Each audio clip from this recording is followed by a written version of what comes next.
Asante sana, nawakaribisha katika jina la Yesu. Na siku leo ningetaka tuandamane pamoja, tujue ni yapi ambayo Mungu ametuandalia kwa sababu ya nchi hii ya Kenya. Na kuna jambo ambalo nataka niwaambie katika nchi ya Kenya ambalo linaenda kutokea sasa, na kwa sababu ya kwamba nashukuru Mungu kwa sababu mambo yote ambayo nimekuwa nikitabiri huwa yanatokea. Sasa kuna mambo ambayo yanaenda kutokea sasa katika nchi hii ya Kenya. Na jambo la kwanza utakuta kwamba katika makabila ambayo ni makubwa katika nchi hii, kila kabila linaenda kuinuka na wale watu wanaitwa kingpin, na hao kingpin ndio watakuwa na determine watu wa kabila lao wanaelekea wapi. Na kingpin ambao wanaenda kuwepo saa hizi ni watu ambao wana nguvu nyingi sana, na hao ndio watakuwa wanapatia mwelekeo makabila yao mahali ambapo watakapoenda. So unapoangalia, tukiangalia kama Mlima Kenya sasa kuna kingpin mpya ambaye ameinuka, anaitwa Rigathi Gachagua. Na saa hizi Rigathi Gachagua ndiye determine watu wa Central Province wa Mlima Kenya kwamba wataelekea wapi. Na hivyo ndivyo watakavyokuwa. Na tukianza na Mlima Kenya, unajua kuna watu wanasema kwamba Mlima Kenya umegawanyika. Lakini mimi nitawaambia kwamba Mlima Kenya hakuna wakati umegawanyika, na hata sasa hautagawanyika. Kuna watu tu wanaongea ambacho hawaelewi, lakini Mlima Kenya haujawahi gawanyika na hata sasa hautagawanyika. Na kingpin ni mmoja ambaye ni Rigathi Gachagua, ambaye atakuwa naongea na kuambia watu tufuate hii. Tukitoka pale basi tutaenda pia, utaangalia pia hata Ukambani. Ukambani pia kuna kingpin ambaye ni mtu anaitwa Kalonzo. Kalonzo ndiye anapeana mwelekeo wa Wakamba mahali ambapo watakapokuwa wanavota na wanafuata. Tukitoka hapo nenda Kisii. Kisii pia kuna mtu ambaye anaitwa Matiang'i. Na nafikiri ukienda kinyume cha Matiang'i sasa, nafikiri kwamba Wakisii hawatakuwa na kufuata. Watakuwa nafuata mwelekeo ambao wamepatiwa. Na zaidi ya yote unapoangalia Western Province sasa, kwa sasa Western Province sasa, na watu wengi sana wanaenda kuuza mtu anaitwa Atuoli. Sababu Atuoli amekuwa ni mtu ambaye labda anapatia Waluhya mwelekeo, lakini kwa sasa nafikiri watampuuza.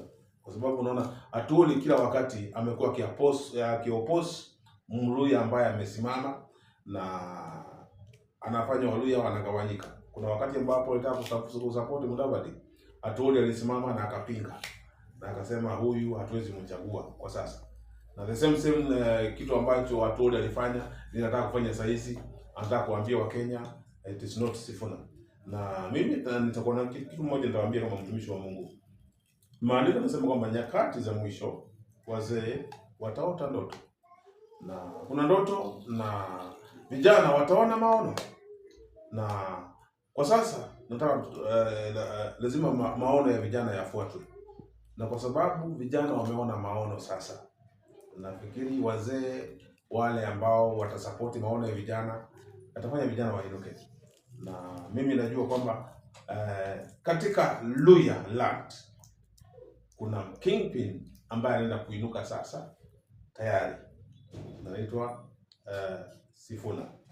Na Sifuna ndiye atakayepatia Waluhya mwelekeo tupite njia hii, na hao Waluhya watamfuata.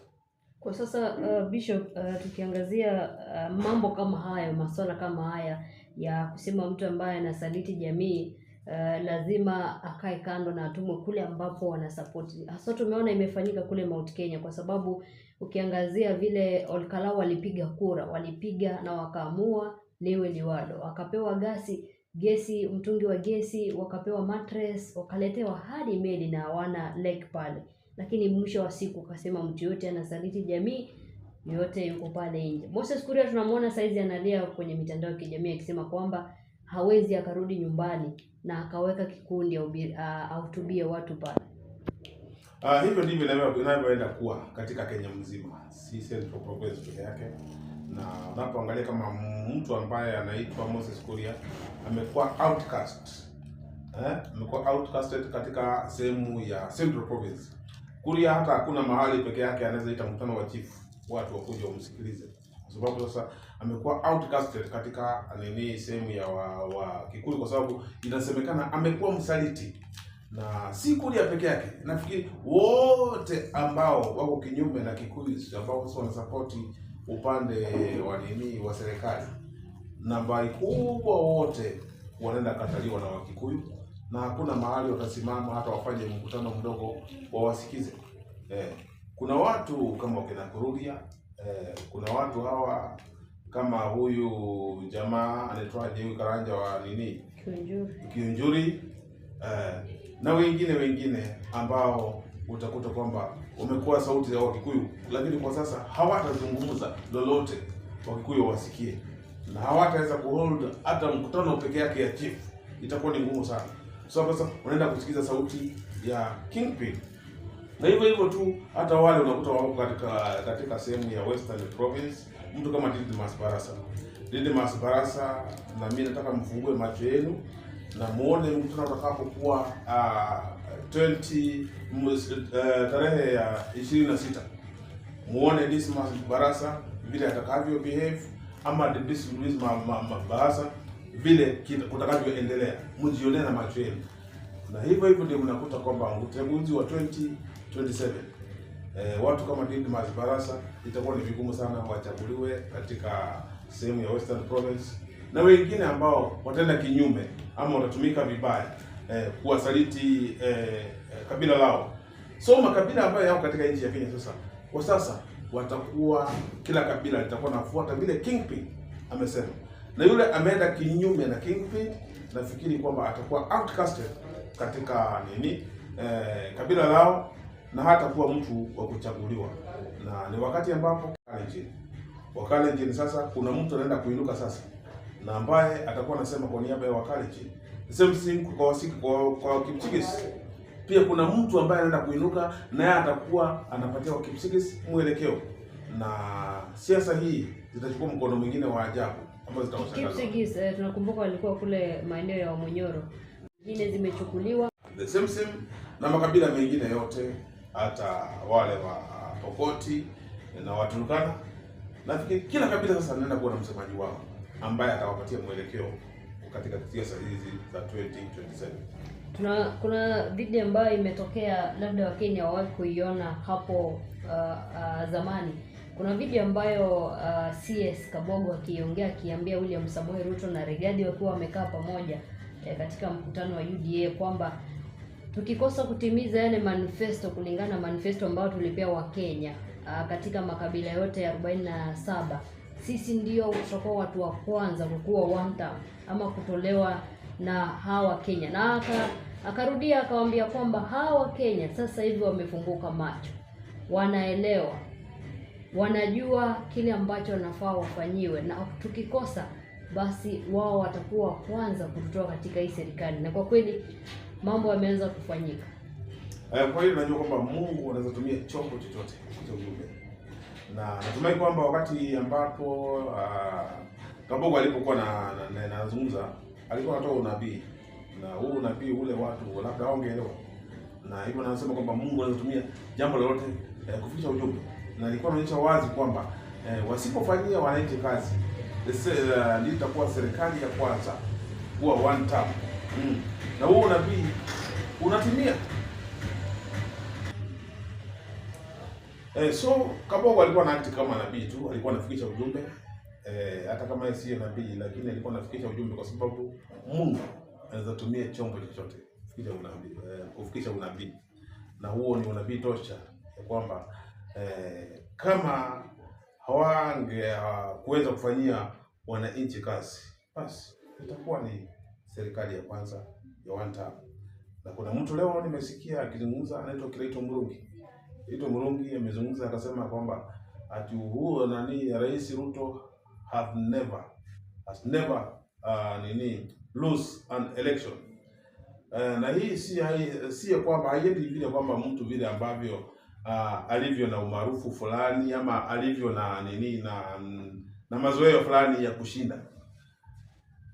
Huu uchaguzi utawashangaza wengi sana, kwa sababu nafikiri vile ambavyo watu wanapotarajia hivyo sivyo itakavyokuwa, kwa sababu kuna watu wanatazamia wakasema kwamba rais hajawahi shindwa, na kuna wakati anaweza shindwa one term.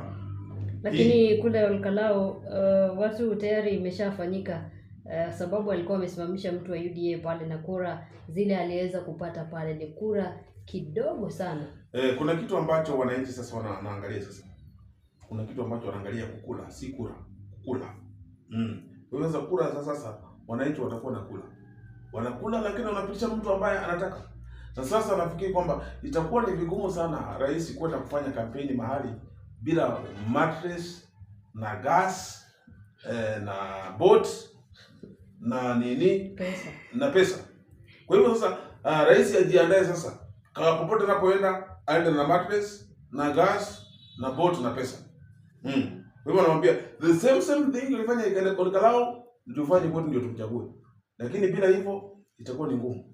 Kwa hivyo kama alitumia 14 billions kwa constituency moja, inamaanisha sasa nao anaenda kutumia trillions kwa sababu ya kampeni yake ili kwamba win roho za watu.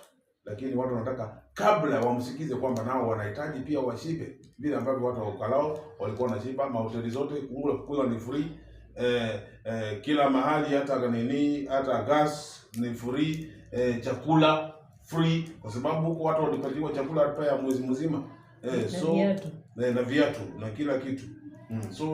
Hata nafikiri wengine watadai manguo.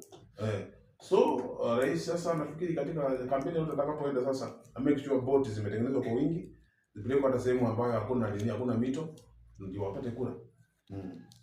Nafikiri round hii kuna matatizo kubwa. Labda tukimalizia namba ya simu. Nambari yangu ya simu kwa yule ambao anataka kuongea na mimi kwa sababu ya mambo ya kiroho tu, si mambo ya kisiasa, mambo ya kiroho tu. Nambari yangu ya simu ni 0722744672. 0722744672. Shalom.